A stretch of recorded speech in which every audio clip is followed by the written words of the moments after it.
Assalamualaikum to all of you. Welcome to the channel English with Salman Ansari. Today I got a video for you guys. Today I will teach you the lesson about have and has to. Have to और has to में क्या differences है? People are asking me questions about that. लोग बहुत questions करते हैं कि अच्छा this is the two things. एक have to और has to है और दूसरा to have है. मतलब एक में have से पहले to है, means वो एक कंडीशन है to have की. मतलब to have is different from have और has to. तो आज का हमारा टॉपिक to have नहीं है. आज का जो हमारा टॉपिक है वो have to है. Why the people use that have to and has to. Okay, number one, giving you clarifications. ये जो है ग्रामेटिकली इसको हम कहते हैं सेमी मॉडल्स. इसका ग्रामेटिकली नेम क्या है? Semi model.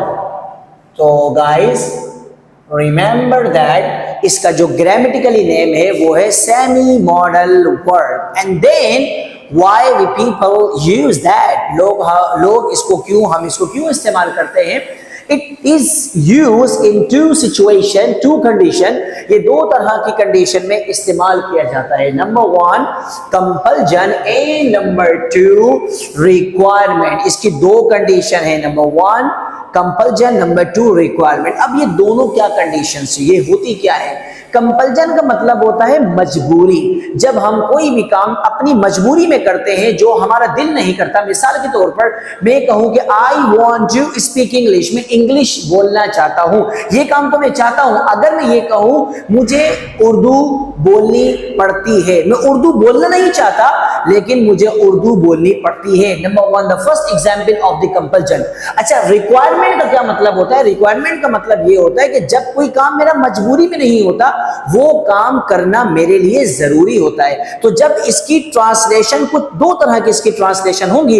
एक इसकी ट्रांसलेशन है करना पड़ता है. करना पड़ता है तब आएगी जब हम कोई भी काम मजबूरी में कर रहे होंगे, और जब हम कोई भी काम रिक्वायरमेंट में कर रहे होंगे, नेसेसिटी में कर रहे होंगे, जो काम हमारे लिए कंपलसरी होगा, उस कंडीशन में जो ट्रांसलेशन होगी, तो ट्रांसलेशन होगी मुझे ये काम करना है, करना पड़ता है और करना है. दोनों की मीनिंग सेम है. अच्छा, हैव टू और हैज टू एक ही कंडीशन में यूज होगा लेकिन इसकी ट्रांसलेशन में फर्क पड़ेगा. ठीक है, अब मैं कुछ, आप सबसे पहले नंबर वन इसका फॉर्मूला देखिएगा. फॉर्मूला क्या है? सबसे पहले सब्जेक्ट यूज किया जाएगा. अब सब्जेक्ट क्या है? I, you, we, they, he, she, it, और कोई भी सिंगुलर और plural noun. Guys okay, subject के बाद या तो आप हैज का यूज करेंगे या तो फिर हैव का, मतलब हैज टू, सॉरी, या तो आप हैज टू का यूज करेंगे या तो हैव टू का यूज करेंगे. It depends on the subject requirement कि ये सब्जेक्ट क्या चीज रिक्वायर्ड करता है. अगर ये सारे के सारे हमारे सब्जेक्ट हैं तो इन सब्जेक्ट के साथ हम यूज करेंगे हैव, और अगर ये सब्जेक्ट हैं तो इन सब्जेक्ट के साथ हम यूज करेंगे हैज. मतलब ये सारे सब्जेक्ट के साथ हम हैव का इस्तेमाल करेंगे. टू तो दोनों के साथ लगेगा. चले मैं फिर भी लगा देता हूं, यहां पर भी टू और यहां पर भी टू. इन सब्जेक्ट के साथ सबके साथ हैव टू का यूज होगा और इन सब्जेक्ट के साथ सबके साथ हैज टू का यूज. जरा मेरे साथ साथ पढ़िएगा. I have to, you have to, we have to, they have to, plural noun मतलब दो नाम. Kashif and Raza have to. यहाँ पर he has to वो लड़का, she has to वो लड़की, it has to कोई भी non things. Okay, I mean ना living in non living thing. Okay, उसके बाद सिंगुलर नाउन जैसे कि अली हैज टू. ठीक है, सब्जेक्ट के बाद has to and have to and after that this is the base verb. मैंने आपको बताया बेस वर्ब जो होता है वो वर्ब की फर्स्ट फॉर्म को हम कहते हैं. ओके, एंड आफ्टर उसके बाद क्या है? हमारा ऑब्जेक्टिव. कुछ एग्जाम्पल्स मैंने दिए हैं टू मेक यू अंडरस्टैंड. अब ये I have to get up early in the morning. अब ये जो हैव टू है यहां पर, अब यहां पर ये शो कर रहा है कंपल्जन भी और रिक्वायरमेंट भी. अब डिपेंड्स ऑन सिचुएशन, ये सिचुएशन पे डिपेंड करता है कि हम किस सिचुएशन में यूज कर रहे हैं.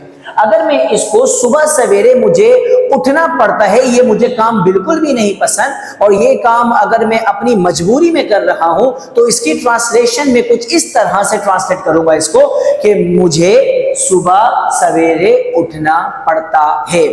अगर ये काम मेरी रिक्वायरमेंट है, ये काम कंपलसरी है, तो फिर इसकी ट्रांसलेशन मैं ये करूंगा कि सुबह सवेरे मुझे उठना है। It mean this is my requirement to get up early in the morning guys. Okay, number 2 sentence is she has to clean her room. अगर ये काम इसको नहीं पसंद, इंग्लिश तो दोनों की एक ही होगी, हैज टू और हैव टू दोनों ही वो यूज किया जाएगा, लेकिन सिचुएशन के हिसाब से हम अपनी ट्रांसलेशन के अंदर कुछ चेंज लेकर आएंगे।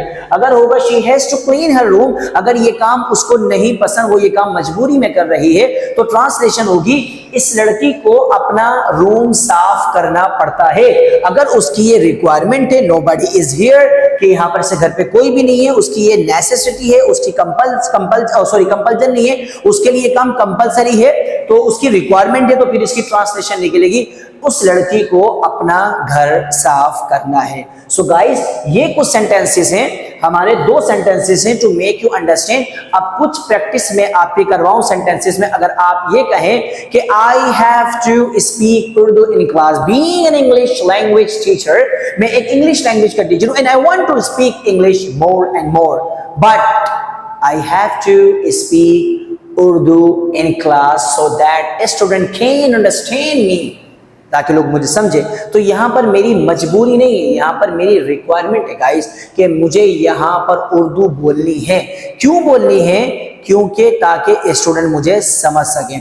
हाँ, एक चीज और मैं बताऊं कि कुछ ऐसे काम हैं जो कि मैं दिल से नहीं करता, जो मुझे करना पड़ता है। गेट अप वाला जो सेंटेंस है बिल्कुल मैंने अपने लिए ही बनाया था, बाकी मेरा सुबह उठने का बिल्कुल भी दिल नहीं करता, तो मैं इसकी ट्रांसलेशन कुछ ऐसे करूंगा कि I have to get up early in the morning, मुझे सुबह सवेरे उठना पड़ता है, लेकिन I have to speak Urdu in class, ये मेरी रिक्वायरमेंट है, मुझे बोलनी पड़ेगी, ये मैं बोलता हूं क्योंकि मेरी रिक्वायरमेंट है, student can easily understand me, ताकि वो मुझे समझ जाए। मैं चैनल पर भी, मैं अभी वीडियो में भी आप लोगों को ये ज्यादा से ज्यादा ट्रांसलेशन में आप लोगों को उर्दू में करके बताता हूं, so that you can understand me in the easy way, easier in the easiest way, so that you can understand. Okay guys, so this is something that अगर आप इसकी प्रैक्टिस जरूर कीजिएगा।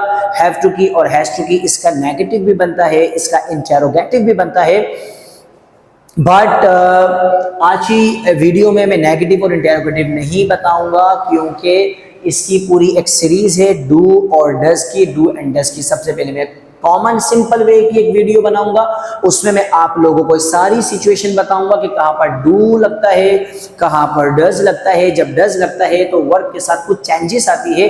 इंशाल्लाह it will be in my next video, अभी की video में नहीं होगा। आज की मेरी वीडियो सिर्फ हैव टू और हैज टू के इस्तेमाल पर थी। सो मेरे चैनल को सब्सक्राइब, शेयर एंड लाइक जरूर कीजिएगा।